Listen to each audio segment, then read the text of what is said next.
Who's there?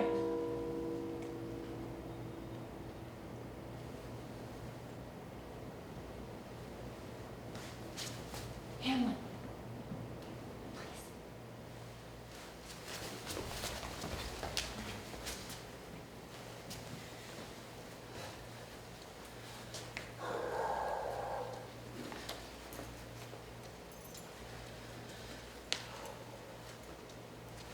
Who's there?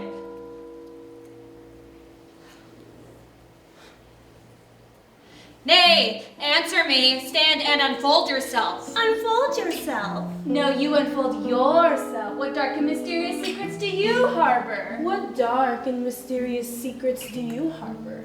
What are your deepest desires? What makes you tick? Fine, fine. Have it your way. Cue thunder and lightning. When shall we three meet again? And thunder, lightning, or and rain? When the hurly-burly's done, when the battle's lost and won. That will be ere the set of sun. Where the place? Upon the heath, there to meet with. Who's there? Seriously?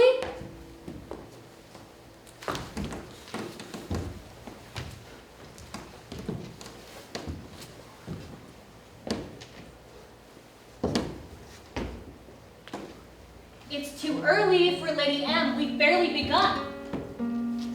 Let's read the chart. Name, a woman.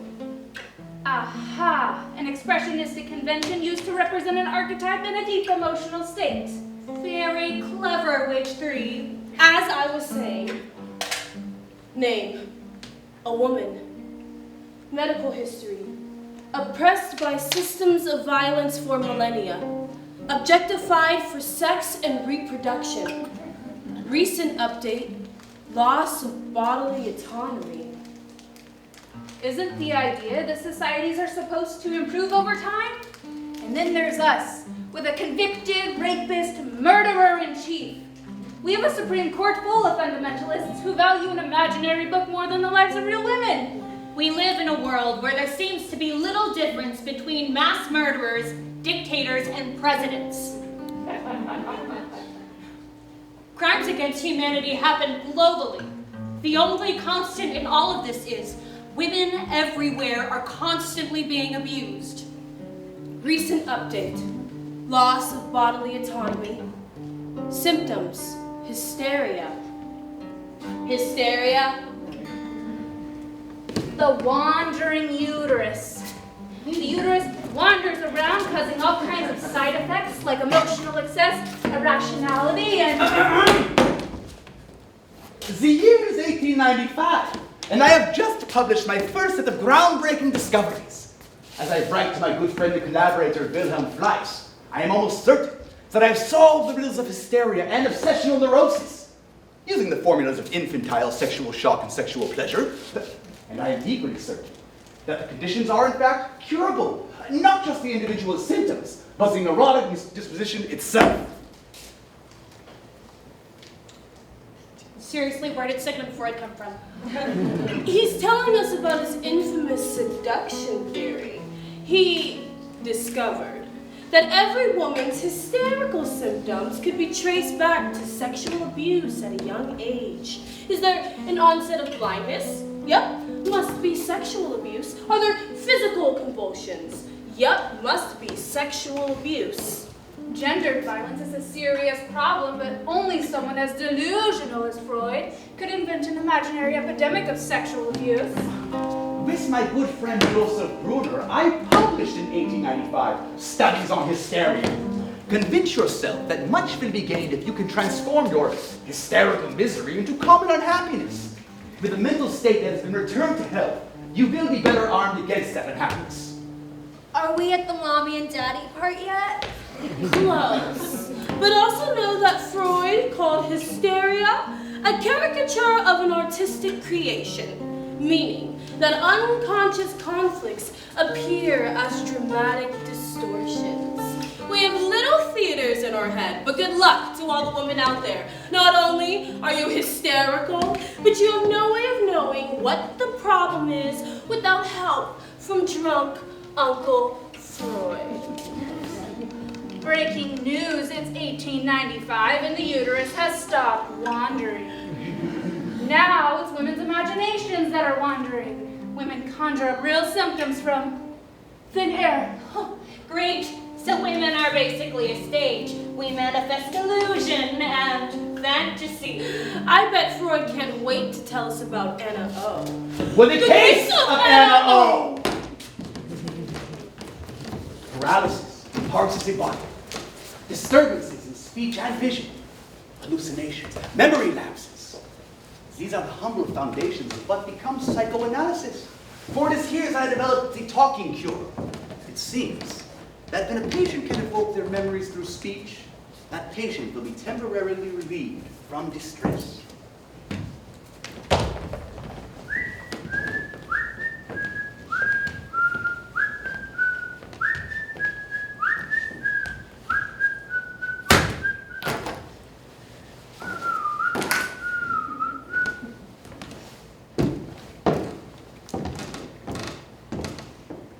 Word of advice, shithead?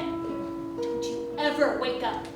Freud never treated Anna O. He also misread Sophocles and poof! All women fixate on the phallus. They hate their mommy but love their daddy. Are you saying that Freud gave women an imaginary penis? Dr. Freud, aren't you the kinky one? No, that's the electro complex. It's young, not me.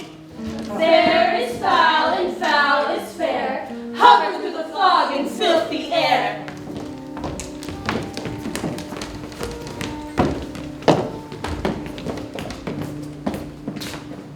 Good riddance! You know, I get tired of being typecast as Freud decade after decade. And cue the endless concepts I personally have no interest in. The seduction theory, the Oedipus complex, the talking cure. It's as if they're stuck in this psychosexual stage of fixation. What we need is a costume change. And since our playwright didn't write a new scene, an allusion to Robert Wilson's Hamlet machine. Ophelia's harp is replaced by a clock. And in a post-apocalyptic world, it is the mechanical repetition of gendered violence. Ophelia is sacrificed to show how shrewd Hamlet is, a pawn in his machinations. A sacrifice to the gods, as he buys time to mass murder. I am Ophelia, the one the river didn't keep, the woman at the gallows, the woman with sliced arteries, the woman with an overdose, snow on her lips, the woman with her head in the gas oven. Yesterday, I stopped killing myself. I am alone with my breasts, my thighs, my womb. I smash the instruments of my imprisonment, the chair, the table, the bed. I destroy the battlefield that was my home. I rip open the doors so the wind can come in and the cries of the world. I smash the window. With my bloody hands, I tear the photographs of the men I loved, who used me on the table, on the chair, on the bed, on the floor. I set fire to my prison. I throw my clothes into the fire. I unearth the clock that was my heart from my breast. I go into the street, dressed in my blood. Lady Macbeth suffers the same fate. Unsexed because it's unladylike. A moment of power before becoming the ultimate scapegoat. And afterwards, the all too familiar spiral. The helpless housewife, sleepwalking with madness. And finally, her suicide off stage. Mental health, suicide, abuse. Shakespeare delights his audience with these tools. We're supposed to sympathize with Macbeth. Following Lady Macbeth's suicide, she dies off stage, invisible. And he gets an iconic monologue.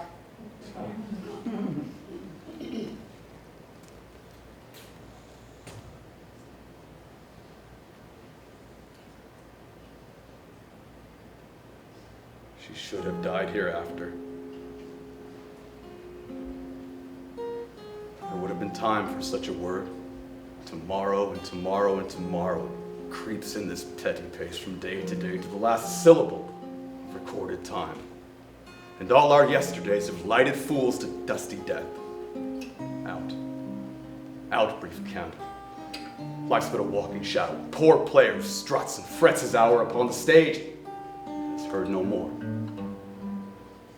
It is a tale told by an idiot, full of sound and fury, signifying nothing. An iconic monologue for a truly evil villain. Macbeth is timeless. We know Macbeth on the screen as Don Corleone, Walter White, and Tony Soprano. Macbeth is also Trump, Putin, Netanyahu, and yet despite overwhelming evidence to the contrary, Lady Macbeth is the scapegoat, the true source of evil. The apologists will say that Shakespeare is instructing, perhaps even warning us of such an evil, but it becomes a bit murky when he's busy selling tickets. The dramatic formula is powerful. Sympathize with Macbeth when he's innocent. Blame the witches. Watch as he struggles with the idea of murder. Blame Lady Macbeth. Should we sympathize with villains of stage and screen? Should we sympathize with real mass murderers like Trump, Putin, and Netanyahu? How can we expect audiences to make this distinction when voters can't? Early on, we're taken inside Macbeth's head. We watch as he struggles to decipher the witch's prophecy. We watch as murder takes shape in his imagination. My thought, whose murder yet is but fantastical. And we watch as he considers the terrifying nature of murder. And then he's stuck in a cycle of violence, murdering to gain more power. He murders more to keep that power. Duncan, the guards, Banquo, Macduff's family, and on and on and on, and then nihilism.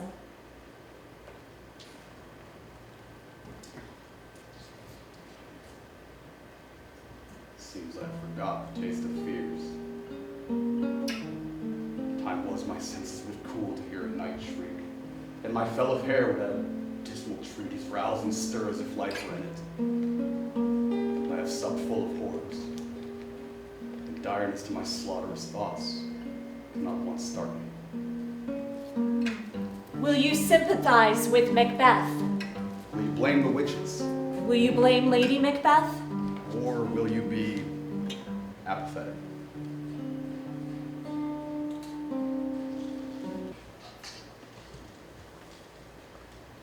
Where hast thou been, sister? Killing swine. Sister, where thou?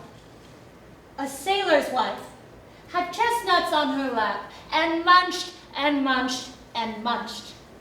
Give me, quoth I. Aroint thee, witch, the rump-fed Runyon cried. Her husband's to Aleppo gone, master of the tiger.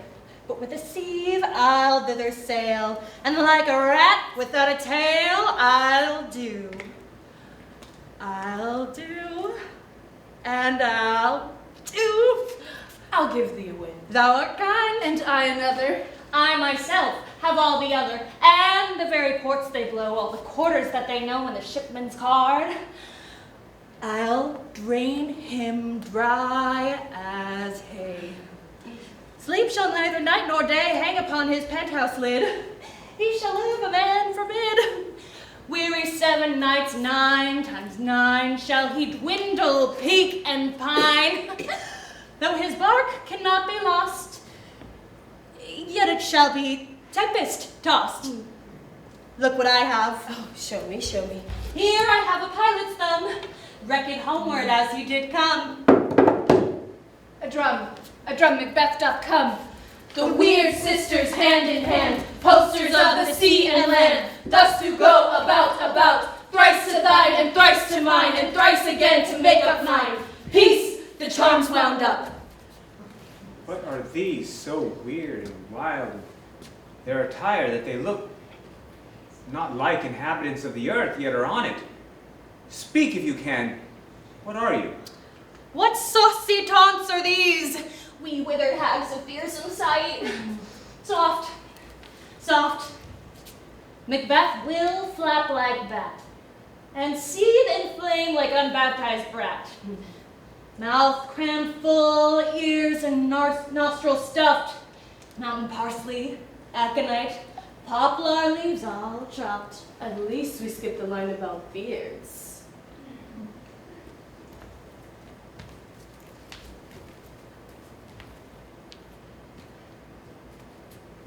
Live you, or are you aught? The man may question. You seem to understand me, by each at once, her choppy finger laying upon her skinny lips. You should be woman, and yet your beards forbid me to interpret that you are so.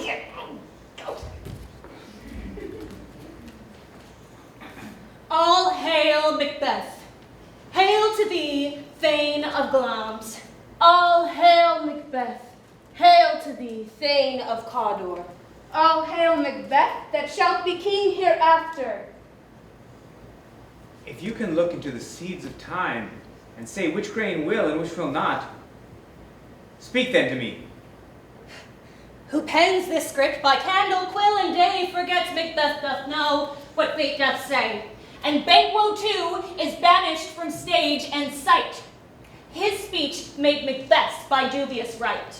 Right. I mean, how are we supposed to give Banquo his prophecy when he's not here? The whole jealousy and paranoia thing is kind of important. Oh, never mind. We'll talk about Banquo later. Stay, you imperfect speakers. Tell me more. By Fennel's death, I know I am the Thane of Glamis, but how of Cotter?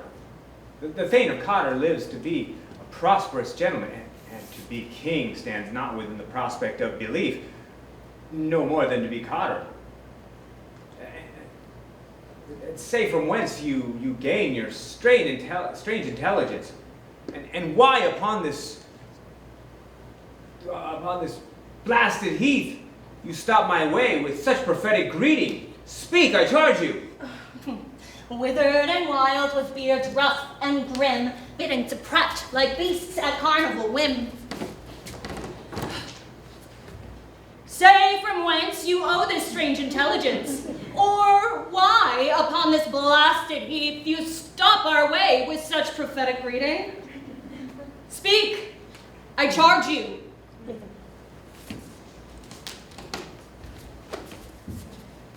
Say from whence you owe this strange intelligence, or why, upon this blasted heath, you stop our way with such prophetic greeting. Speak, I charge you.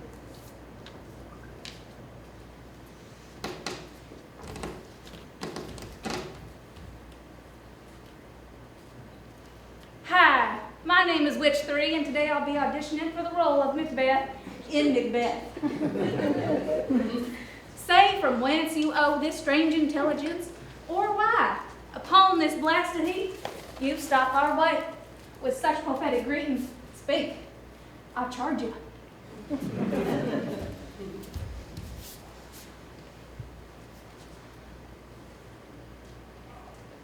Into the air, and what seemed corporal has melted his breath into the wind. Oh, would they had stayed. Our tale cannot onward flow, till Duncan's man this royal truth doth show, that Macbeth must wear the Cawdor name, as fate foretold and honor doth proclaim. Now is your golden opportunity.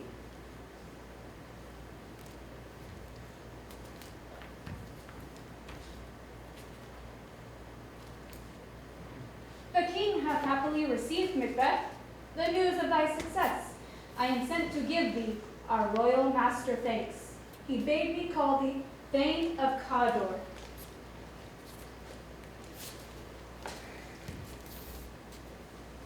Two truths are told as happen prologues to this swelling act. His supernatural soliciting cannot be ill, cannot be good. If ill, why hath it given me an earnest of success? I am the Thane of Cotter. Good. yield to that suggestion that if I'm fix my hair and make my seated heart knock against my ribs, against the use of nature. Oh, present fears are worse than horrible imaginings. My thought is murder yet of but fantastical shakes. A single state of man. That function is smothered in surmise, and nothing is but what is not.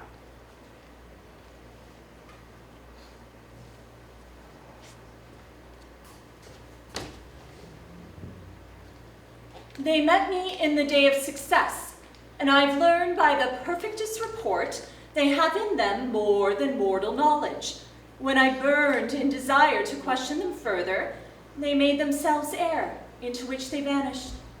Whilst I stood wrapped in the wonder of it, came missives from the king, who all hailed me Thane of Cawdor, by which title before these weird sisters saluted me and referred me to the coming on of time with, "Hail, King, that shalt be. This have I thought good to deliver thee, my dearest partner of greatness, that thou wouldst not lose the dues of rejoicing by being ignorant of what greatness is promised thee. Lay it to thy heart, and farewell. Glams thou art, and Cawdor, and thou shalt be what thou art promised. Yet do I fear thy nature. It is too full of the milk of human kindness to catch the nearest way. Thou wouldst be great, art not without ambition, but without the illness to attend it. Hie thee hither, that I may pour my spirits in thine ear and chastise with the valor of my tongue all that impedes thee from thy golden round, which fate and metaphysical aid doth seem to have thee crowned withal. What is your tidings? The king come here tonight. Thou art mad to say it. Is not thy master with him, who wert so would have informed for preparation? So please you, your thane is coming. One of my fellows had the speed of him, who almost dead for breath had scarcely more than would make up his message. We'll give him tending. He brings great news. The raven himself is hoarse, that croaks the fatal entrance of Duncan under my battlements.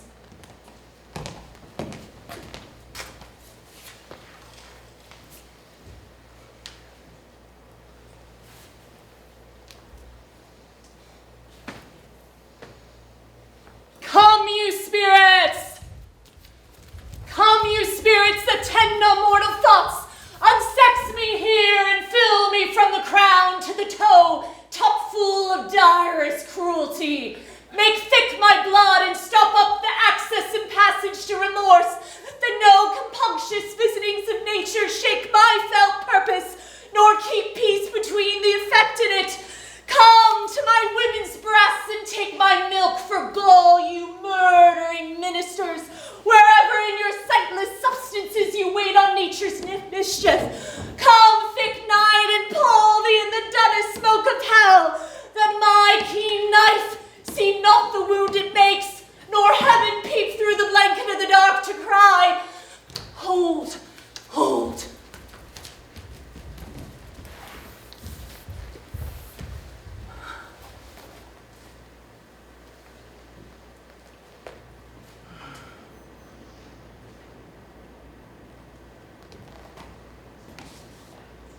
Great clams, worthy Cawdor, greater than both by the all-hail hereafter. Thy letters have transported me beyond the ignorant present, and I feel now the future in the instant. Oh, my dearest love, Duncan comes tonight. And when goes hence? Tomorrow, as he pleases. Oh, never shall sun that morrow see. Your face, my thane, is as a book where men may read strange matters, to beguile the time. Look like the time. Bear welcome in your eye, your hand, your tongue. Look like the innocent flower, but be the serpent under it.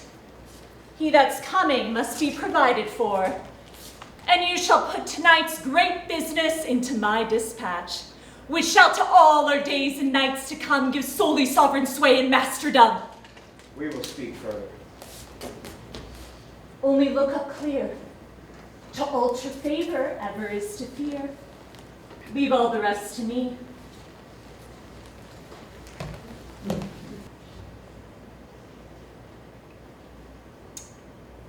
If it were done, when it was done, protest it were done quickly.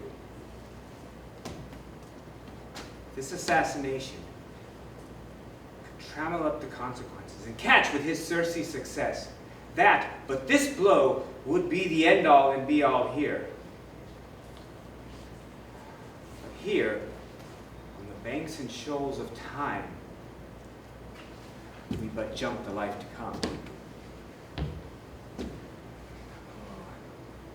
But in these cases, there are consequences here. That we but teach bloody instruction, which being taught, return the plague the inventor. This even-handed justice commends the ingredients of our poisoned chalice to our own lips.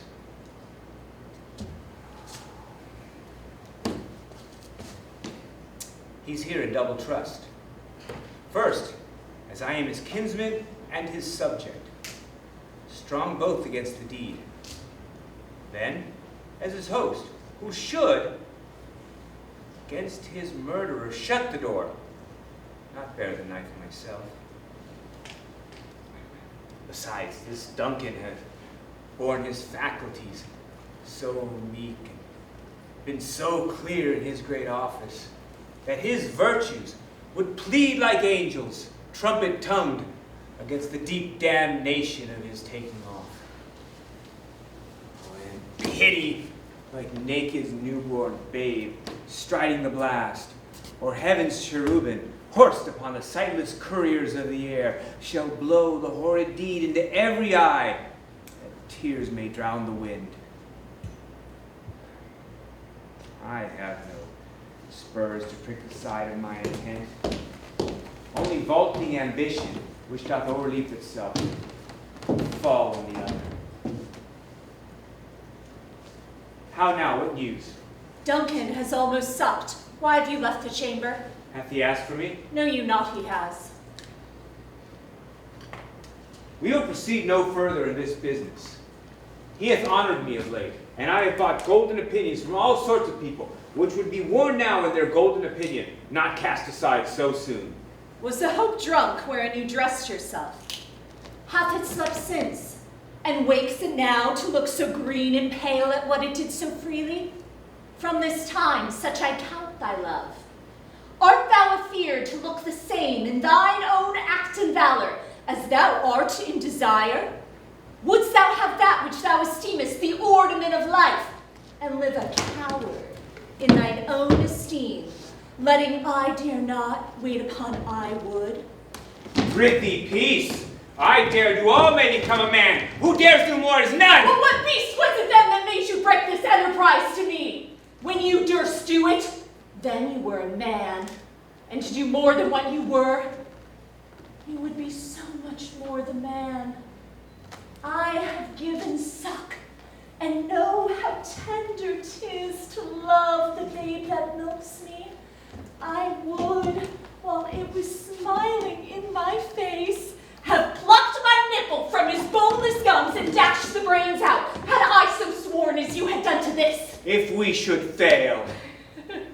We fail? Oh, but screw your courage to the sticking place, and will not fail. When Duncan is asleep, his two chamberlains will I, with wine and wassail, so convince that memory, the warder of the brain, shall be a fume, and the receipt of reason, a limbeck only. When in swinish sleep their drenching natures lies as in a death, what cannot you and I perform upon the unguarded Duncan? Why not put upon his spongy officers, who shall bear the guilt of our great quell? Oh, bring forth men children only, for thy undaunted meddles shall compose males only. Will it not be received when we have smeared with blood those sleepy two of his own chambers, and used their very daggers that they have done it? Oh, who dares receive it other, as we shall make our griefs and clamor roar upon his death. I am settled, and bend up every corporal agent to this terrible feat. Away, and mock the time with fairest show. False face must hide what the false heart doth know.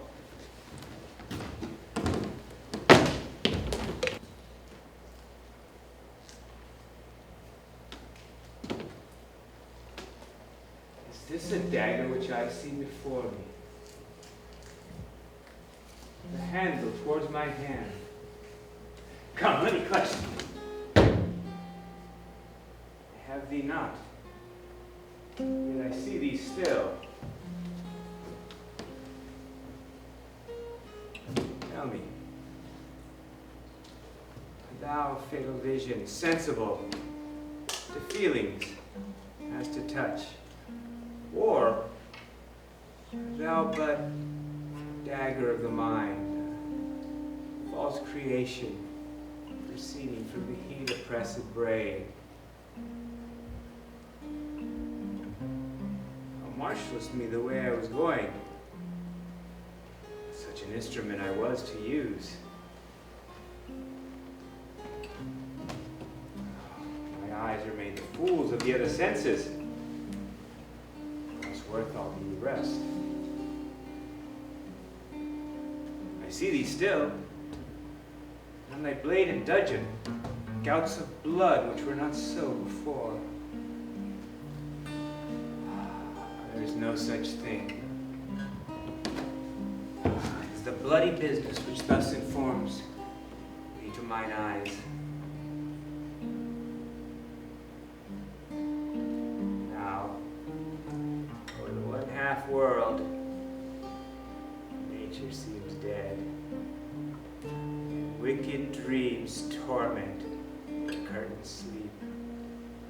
Witchcraft celebrates pale Hecate's offering, and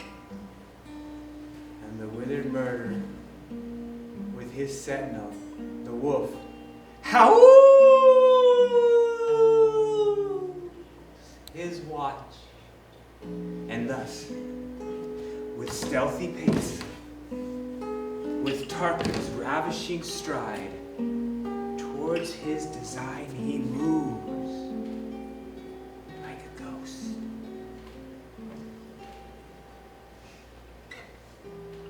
Whilst I threat, he lives. I go. It is done.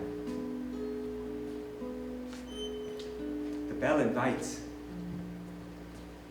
Hear it not, Duncan, for it is a knell that summons thee to heaven or to hell.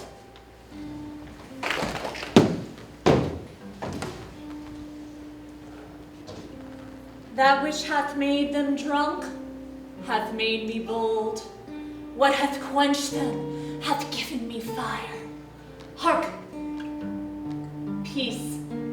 It was the owl that shrieked, the fatal bellman which gives the sternest good night. He is about it. The doors are open, and the surfeited grooms do mock their charge with snores. I have drugged their possets, that death and nature do contend about them, whether they live or die. Who's there? Alack. I am afraid they have awaked, and 'tis not done. The attempt and not the deed confounds us. Hark! I laid their daggers ready. He could not miss him. Had he not resembled my father as he slept, I had done it. My husband? I've done the deed. Dost thou not hear it? Oh, I heard the owl scream and the crickets cry. Did not you speak? When? Now. As I descended? I, Hark, who lies in the second chamber? Donalbain. This is a sorry sight. A foolish thought to say a sorry sight. Because one did cry murder, and the other laughed. They did wake each other. Well, there's two lodged together. One cried, God bless us, and the other, Amen, as they did see me with these hangman's hands. Listening to fear, I could not say Amen when they did say God bless us. Consider it not so deeply. But wherefore could I not pronounce Amen? I was in much need of a blessing, and Amen stuck in my throat. These deeds must not be thought after these ways, so it'll make us mad. Methought I heard a voice cry, Sleep no more. Macbeth hath murdered sleep. The innocent sleep. What do you mean? Still, it cried, Sleep no more, to all the house. Grahams hath murdered sleep, therefore Carter shall sleep no more. Macbeth shall sleep no more. Why, worthy Thane, you do unbend your noble mind to think so brain-sickly of things. Go, get some water and wash this filthy witness from your... Why did you bring the daggers from the place? They must lie there! Go, and smear the sleepy grooms with blood. I'll go no more. I'm afraid to think what I've done. Look on it again, I dare not. Infirm of purpose? Give me the daggers. The sleeping and the dead are but as pictures. 'Tis the eye of childhood that fears a painted devil. If he do bleed, I'll gild the faces of the grooms withal, for it must seem their guilt. Hence! What is that knocking? Oh, how is it with me when every noise appalls? What hands are here? Plucking out mine eyes. Will all great Neptune's oceans wash clean the blood from mine hand? No. This hand would act rather the multitudinous seas incarnadine, making the green one red. My hands are of your color, but I shame to wear a heart so white. There's a knocking at the south entry. Retire, we to our chamber. A little water clears us of this deed. How easy is it then? Your constancy hath left you unattended. Hark! More knocking. Okay, get on your nightcap. Lest occasion call us and show us to be watchers. Be not lost so poorly in your thoughts. To know my deed, 'twere best not to know myself. Awake, don't give with thy knocking. I would thou couldst.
stand for tyranny, we won't stand for unjust rights. We can huddle on the sidelines. Politicians say they know our grief, they claim that we are all one. If so, then why are we divided? They spew equality behind the walls of their mansions. All they do is poison our relations. The US plays a game of chess and we are the pawns. What a shame. Old Sam says we don't have rights in our own streets. Can't you see the people are afraid? And we say,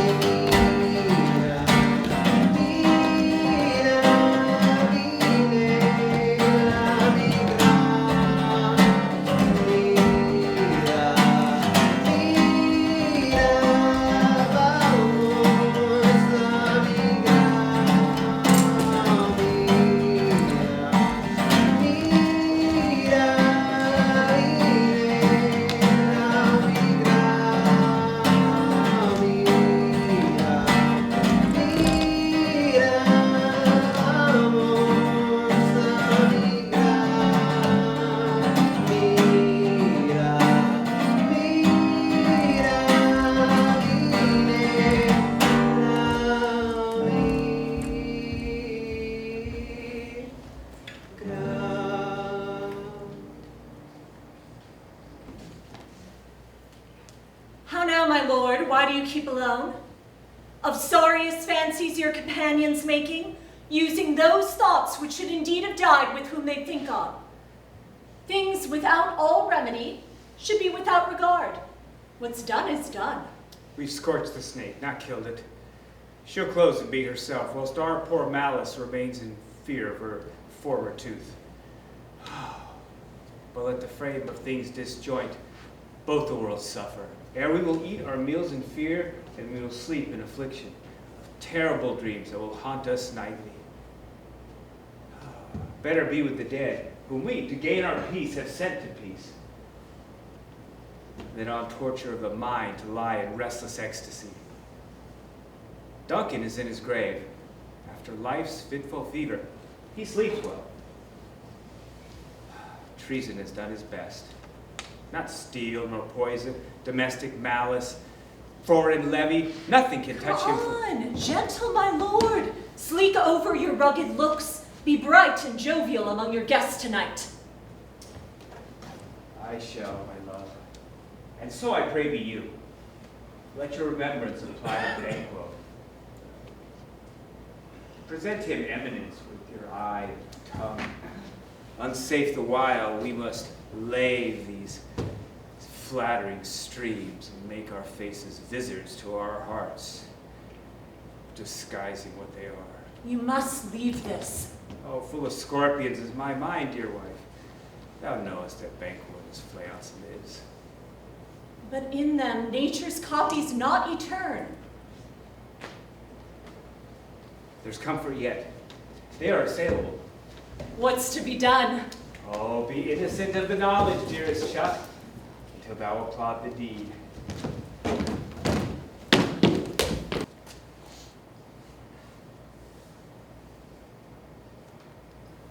You know your degrees. Sit down. To the first and the last, a hearty welcome. Thanks to your majesty. You and I will mingle with society and play the humble host. Pronounce it for me, sir, to all our friends. For my heart speaks, they are welcome. The banquet now before us lies, and here the hired cutthroat hies to Macbeth's ear. She shall impart how Banquo met the assassins are. One small problem. We never cast Banquo. He was never there at the beginning of the play. You know, lesser than Macbeth and greater. Not so happy, yet much happier. Thou shalt get kings, though thou be none. So all hail Macbeth and Banquo. Does everything have to be so realistic? I mean, can't we leave something to the imagination? In this town, Yeah, what's the next musical? I'll play the assassin. What do I say? You're a cutthroat. Throats need cutting. Even the throats of imaginary, non-existent characters.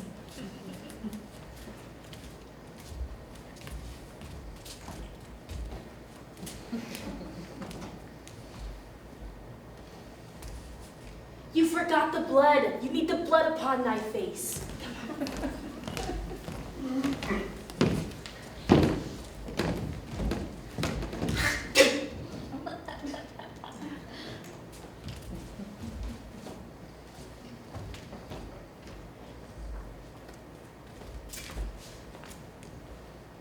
There's blood upon thy face. 'Tis Banquo then. Well, better thee without than he within. Is he dispatched? My lord, his throat is cut. That I did for him. Thou art the best of the cutthroats, yet he is good that did the like for flayouts. If thou didst it, thou art the nonpareil. My lord, his throat is cut. That I did for him.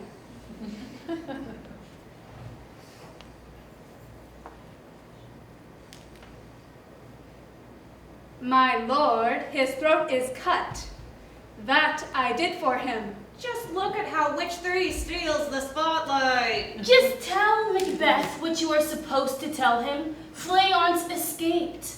The plot won't move forward unless Macbeth gets jealous, paranoid, and becomes a murderous criminal.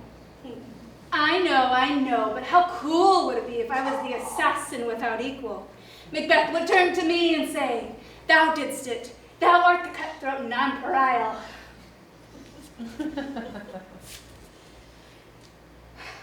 Most royal sir, Flayance escaped. Then comes the fit again. I had else been perfect. As whole as the marble, as founded as the rock, as broad and general as the casing air. But now I am cabined, cribbed, confined, bound into saucy doubts and fears. But Banquo is safe. Aye, my good lord, safe in a ditch he bides, with 20 treacherous gashes on his head, the least a death to nature. Thanks for that. There the grown serpent lies. The worm that's fled hath natured him, that in time will venom breed, no teeth for the present. Get thee gone. Tomorrow we'll hear ourselves again. My royal lord, you do not give the cheer? The feast is sold, that which is not often vouched for, 'tis a making, 'tis given with welcome. To feed were best at home, from thence the sauce to meat is ceremony. Meeting were bare without it. I've got an idea. I'll play the ghost. We don't literally need a ghost. The audience will know that this takes place in Macbeth's mind. Enter the ghost of Banquo and sits in Macbeth's place.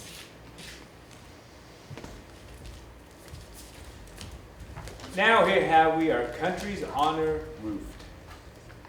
Were the graced person of our Banquo present, who may I rather challenge for unkindness than pity for mischance.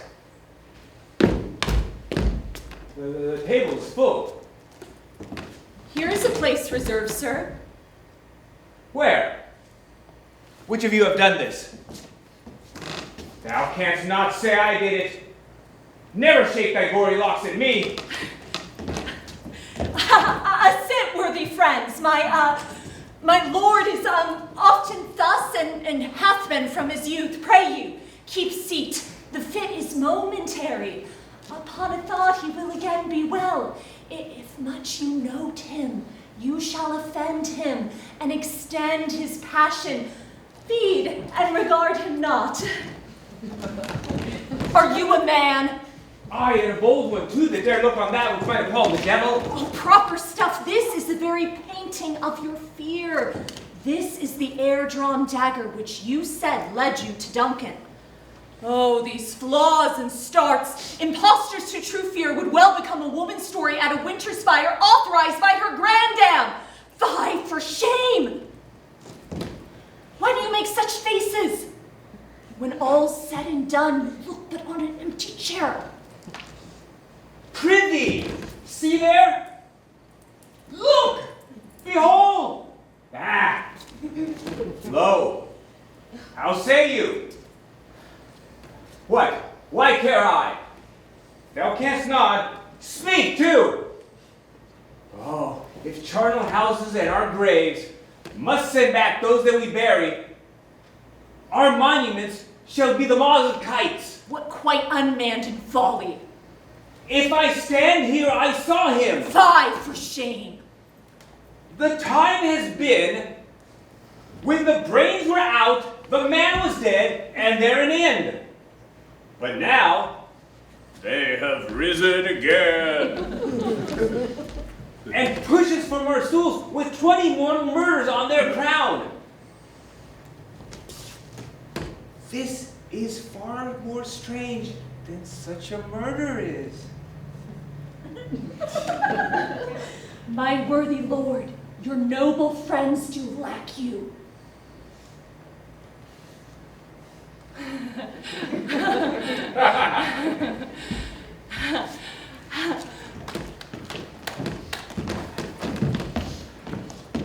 Do not muse at me.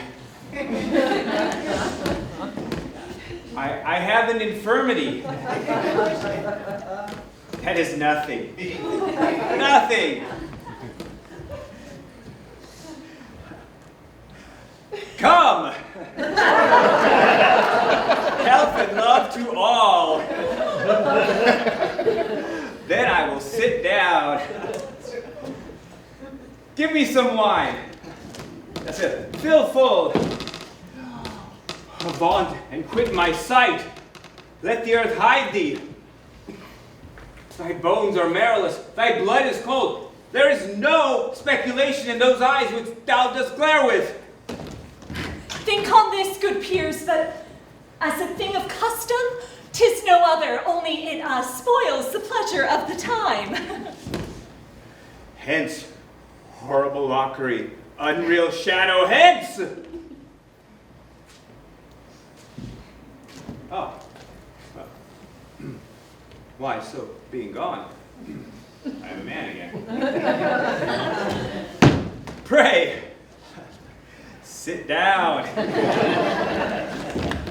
You have displaced the mirth, broke the good meeting with admired disorder. A kind good night to all.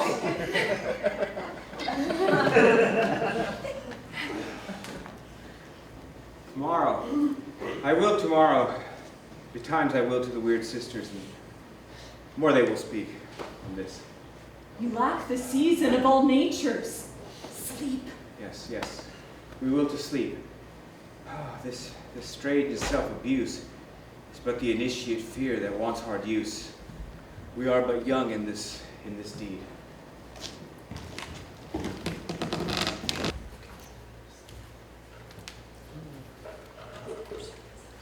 Thrice the brindled cat hath mewed, Thrice and once the hedge pig whined. Harpier cries, 'tis time, 'tis time.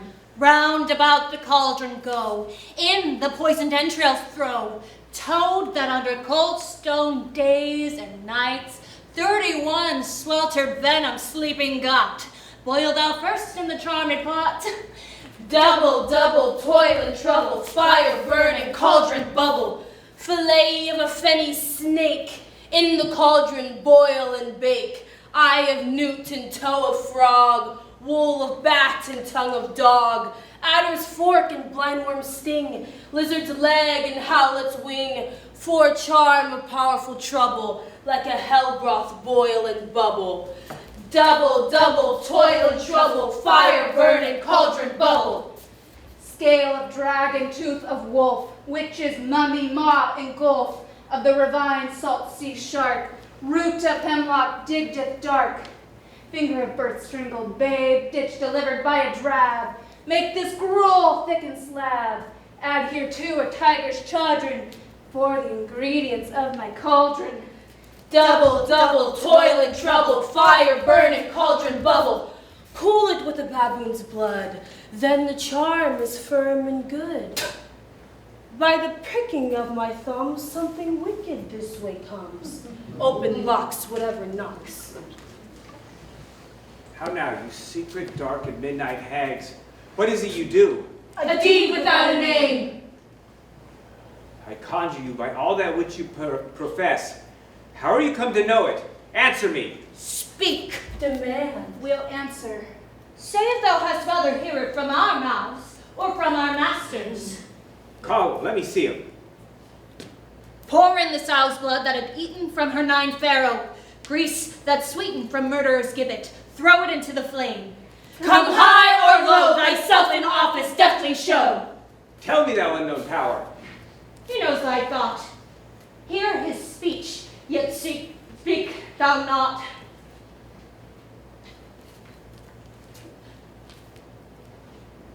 Macbeth, Macbeth, Macbeth, beware Macduff, beware the Thane of Fife. Dismiss me. Enough. Whatever thou art, for thy good word of caution, thanks. Thou hast my fear, thou hast part my fear right. But one word more. He will not be commanded. Here's another more potent than the first.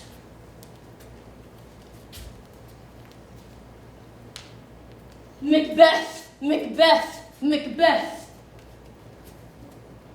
Had I 3 years, I shall hear thee. Be bloody, bold, and resolute. Laugh to scorn the power of man, for none woman born shall harm Macbeth. That shall be Macduff. But what need I fear of him? But I will make assurances double sure, and I will take a bond of fate. Thou shalt not live. That I will not hear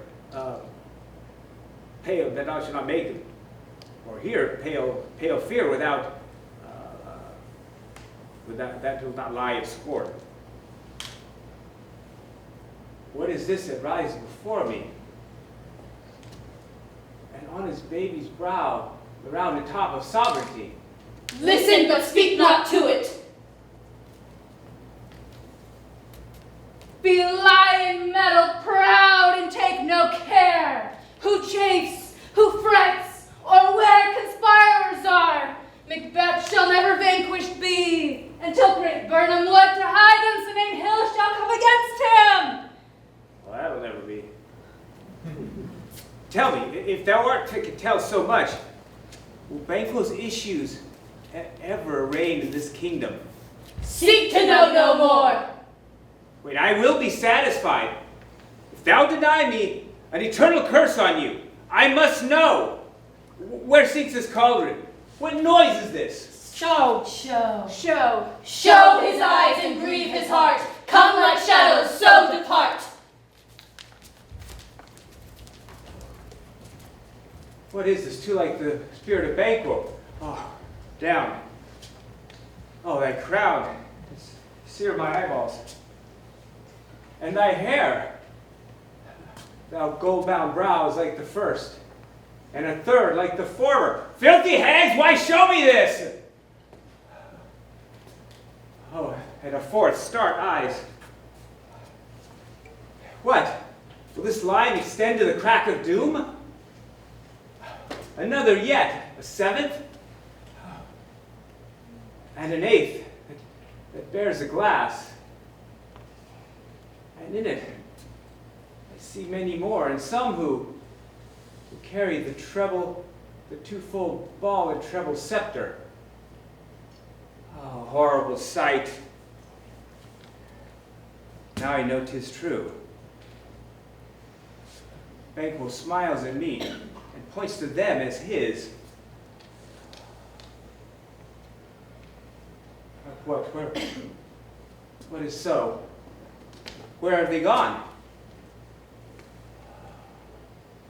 Time.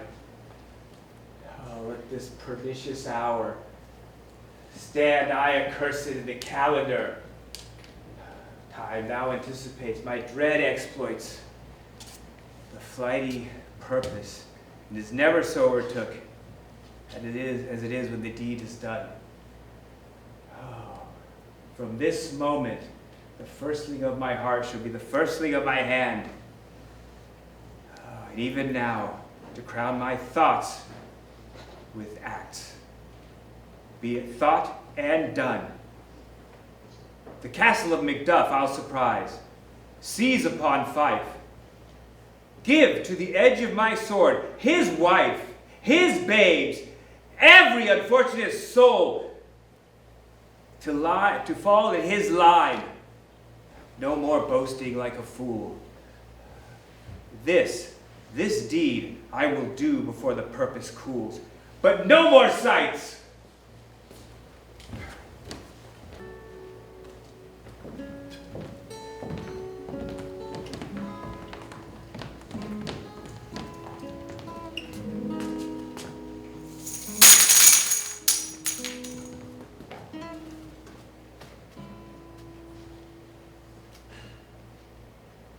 Black. All I see is black. I lack the cards to feel. My soul is torn in two. We died in war with no end. The lies that were told, you will do right to die for us, to die so young and have no say in life, to die so young we couldn't ask why. We see the women are dancing with faceless ghosts. We should have danced after the war. And now we're all alone with no reward. How is this even fair if we don't come home to you?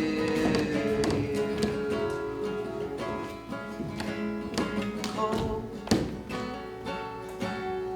All I feel is cold. I died alone in the snow. Young, I was so young. They sent me off with no return. Regrets, while the red sets, I couldn't say goodbye before I died. To die so young and have no say in life, to die so young we couldn't ask why. We see the women are dancing with faceless ghosts. We should have danced after the war. And now we're all alone with no reward. How is this even fair if we don't come home to you? Black. All I see is black.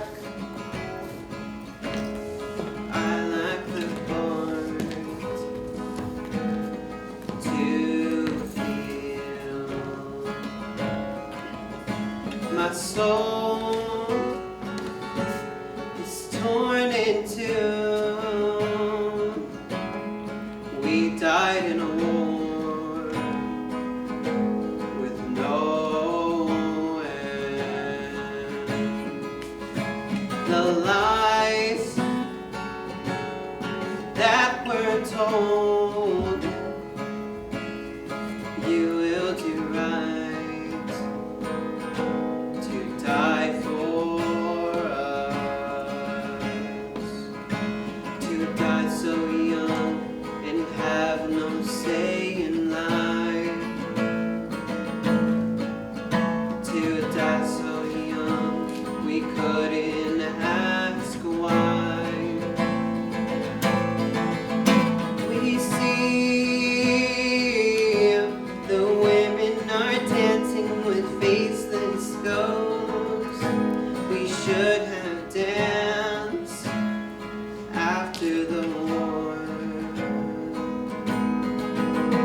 And now we're all alone with no reward. How is this even fair if we don't come home to you? Whoa, whoa. After the war. Whoa, whoa. After the war.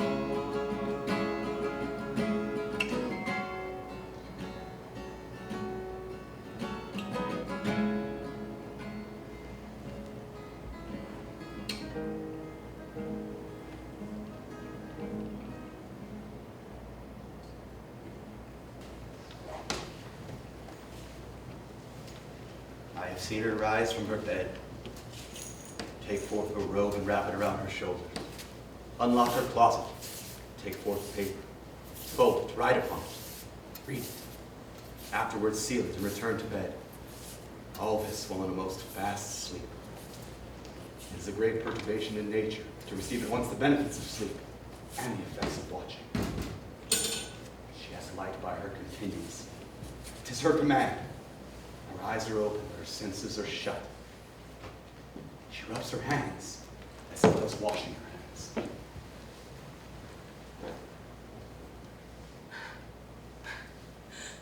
Here's a spot. Hark! She speaks.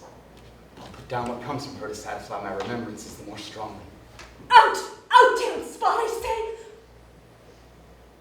1, 2. Why then 'tis time to do it. Hell is murky.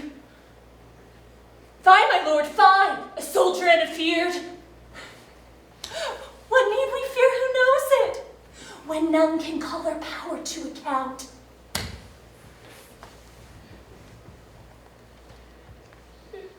Who would have thought the old man to have had so much blood in him? How to mark that? The vain if I have had a wife. Where is she now? No more of that, my lord, no more of that. You mar all with this starting. Heaven knows what she has known. Here. Here. Here is the smell of the blood still.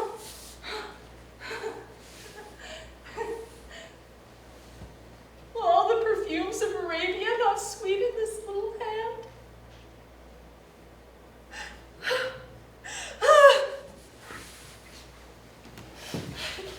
The sign is there. His heart is sorely charged.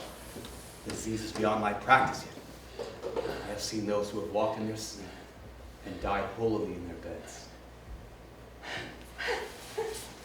Wash your hands. Get on your neck again. Look not so pale. I told you yet again Banquo's buried. He cannot approach his grave. Even so. To bed! To bed!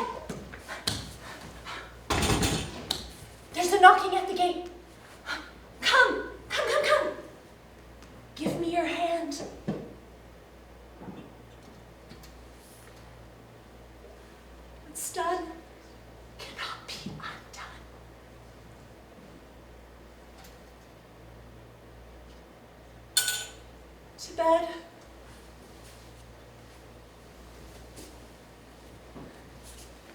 To bed.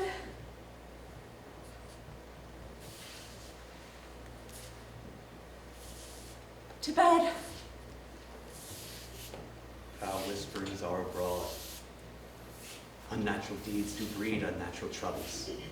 Infected minds to their death pillows will discharge their secrets. More needs she the divine than the physician. Gods forgive us, but watch over her. Remove from her the means of all annoyance as you keep eyes upon her. So good night. My mind she has made it and amaze my sight. I think, but dare not speak.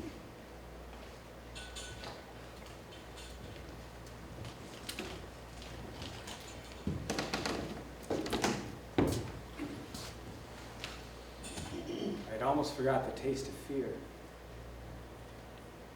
There was a time my senses would cool to hear a night shriek, and fell of hair would, at a dismal treatise, rouse and stir as life were in it. I have supped full of horrors, direness familiar to my own slaughterous thoughts cannot once start me. How does your patient, doctor? The queen, my lord, is dead.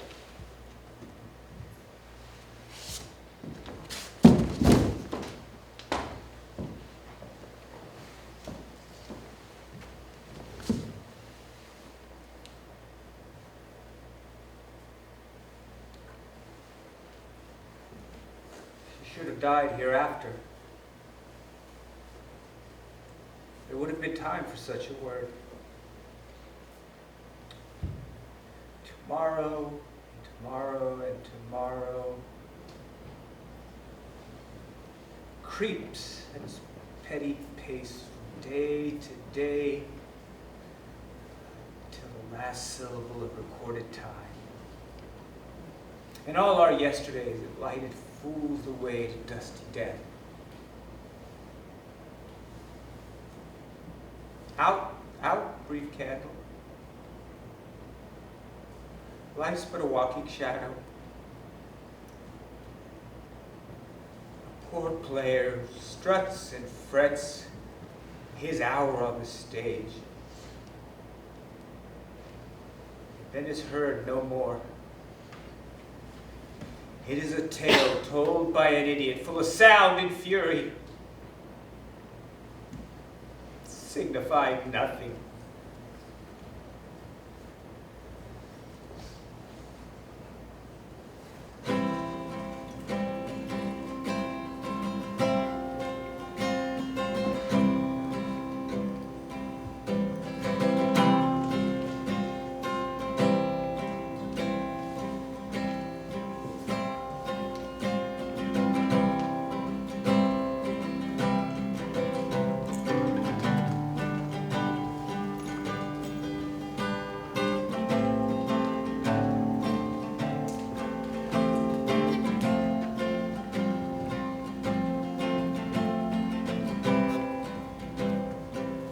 Shakespeare be with you.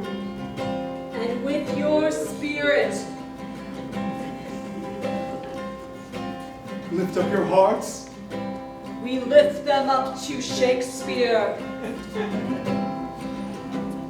Let us give thanks to Shakespeare.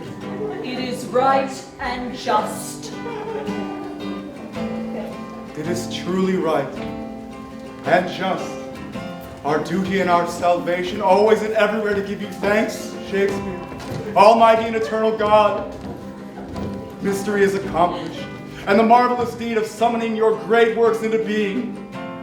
For you have led us out of darkness and into your own wondrous light. Holy, holy, holy Shakespeare, heaven and earth are full of your glory.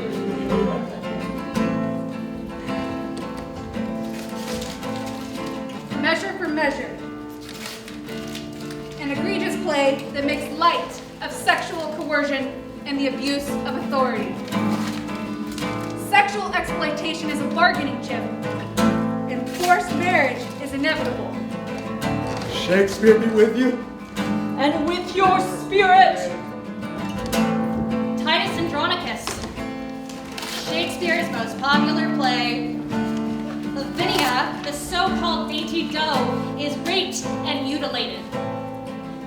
Following the brutal rape, Chiron and Demetrius cut off her hands so she could not point them out as her assailants. They cut out her tongue so she no longer has a voice. Lift up your hearts. We lift them up to Shakespeare. Taming of the shrew. The taming is the psychological and physical torture of Catherine. She's an animal, starved into submission. She's deprived of food. Her independent reality is shattered. The happy ending is an abject Catherine accepting her fate. Let us give thanks to Shakespeare. It is right and just. The Tempest. Instead of another celebration of colonialism, slavery, and racial subjugation, why not hear from a Ukrainian poet and soldier, Olena Harasamyuk, call sign Hera? I am a poet who writes invisible poems for my murdered readers. I am standing and reading my new poems on a stage in the drama theater in the city of Mariupol, razed to the ground by Russian bombs. I am standing on a stage which doesn't exist anymore, which is not a stage anymore, it is the grave under it. Buried alive are thousands of men, women, and children, dead and alive and even unborn. The war is an orchestra pit of poetry, and its unseen art resounds, tearing the bodies of books and the people reading them. The art of the war resounds so loud that no ovations can outshout it. The art of the war resounds from the throat of the Russian tanks and artillery. And my Ukrainian poetry is only a song of desperation, which wants to be louder than the explosions of their empire. Merchant of Venice. Instead of another anti-Semitic play, let us hear the words from Palestinian poet Rafit al-Arir, who was tragically killed in yet another Israeli airstrike.